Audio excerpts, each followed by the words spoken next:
Ha? Namatay ka mo.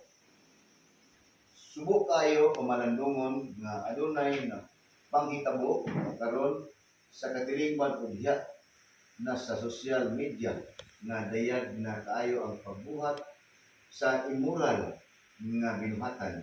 Daw mahinahimo ng normal ang pagbuhat ni anang mga buhat nga nagpaubos sa dignidad ug moral sa tao. Ug subo pamalandungon nga nahimo ng ang kasing-kasing o ibubalan na ang konsensya. Dili unta kini kuyanap nga kinaiya sa atong katilingban. Kanunay unta kita mahadlok sa pagkasala ug kung makasala kita, mulabo kita ngadto sa pagsalan kay ang atong Ginoong Kristo andam magpasaylo o maghatag og higayonan sa matag usa.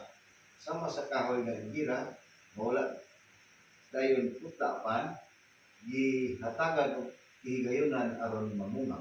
Busa ayaw sayangan igsuon ang mga higayonan nga latag sa Dios kanimo aron miglas dili pa wala tanan.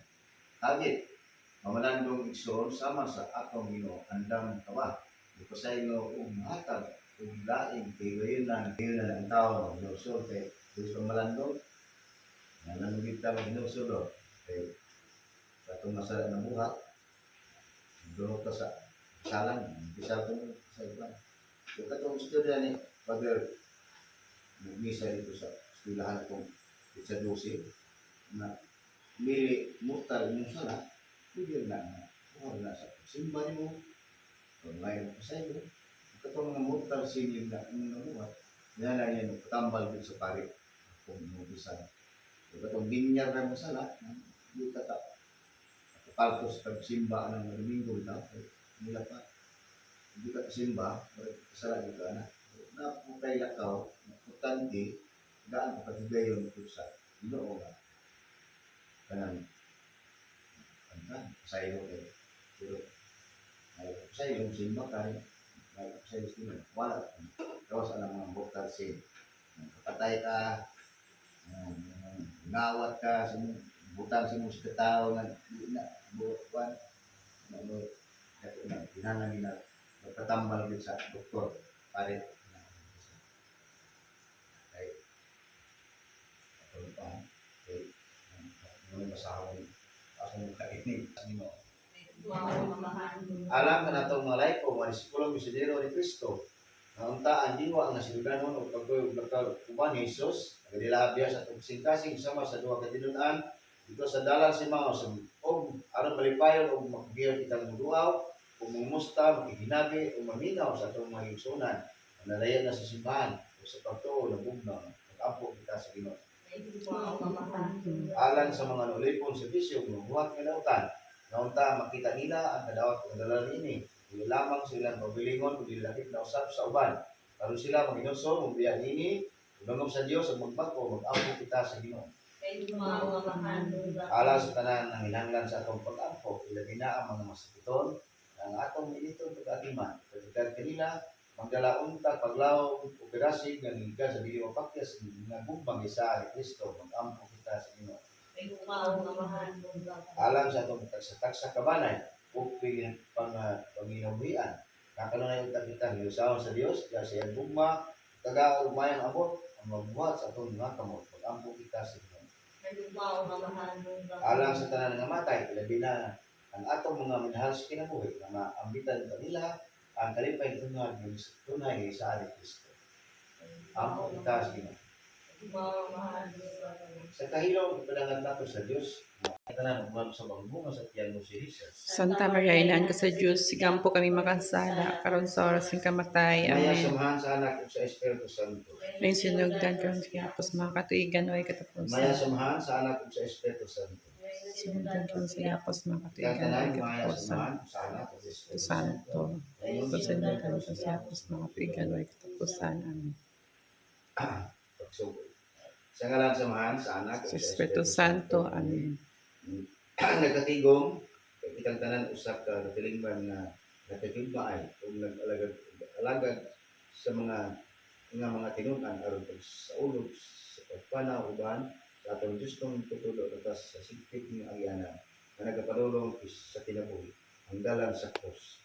Ang pagka tinunan ni Kristo nagkahulugan o pagpasan sa atong pagulingong krus o pagsunod kaniya padulong sa Jerusalem diin moadto siya pag-ayon o ilansan sa krus ug namatay. Apan sa ikatulog adlaw nabana siya diha sa himaya. Sa pagpadulong buhi sa imong mga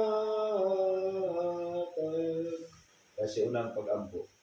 Mag-ampo kita ang sa nga hatagan punta kita o kaisog sa pagsunod ni Kristo. May gugmamahan ang imong anak ng Jesu Kristo nag-anto sa alang kanamo o nagbilid og mga panag-ingnan aron kini musunod sa iyang mga lakang. Gipas-an niya ang among mga sala kasalanan nagparansang sa kahoy sa krus aron binali sa iyang mga samad mahatagan kami og kay kahupayan o kaluwasan sa among mga kasalanan aron magapuyo kami sa kinabuhi na makaron. Kasiga kami pinagi sa iyang gugma, agaka kami pinagi sa iyang panag-ingnan. Tabangi kami paglakaw sa dalan sa krus.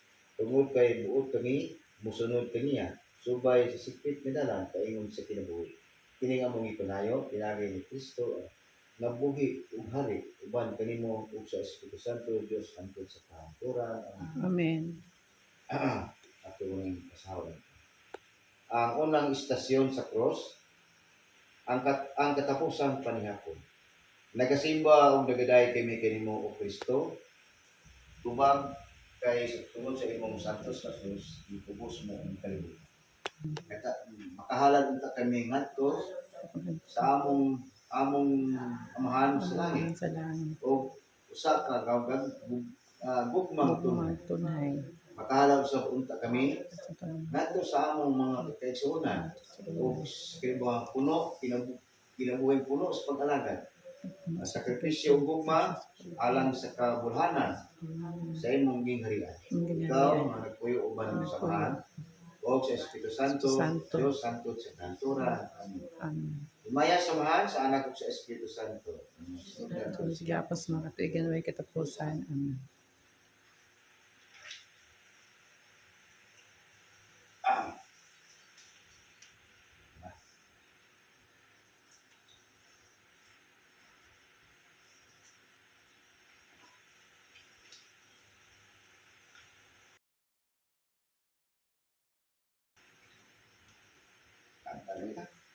Diyos namo sa kaluoy, ikaw ang buhat panunubos, o Ginoo sa ngatanan, Jesus maluoy. Pasayloon mo kami, ang salangidong tanamo, dili na namatay si Jesu Cristo, dito sa Kalbaryo,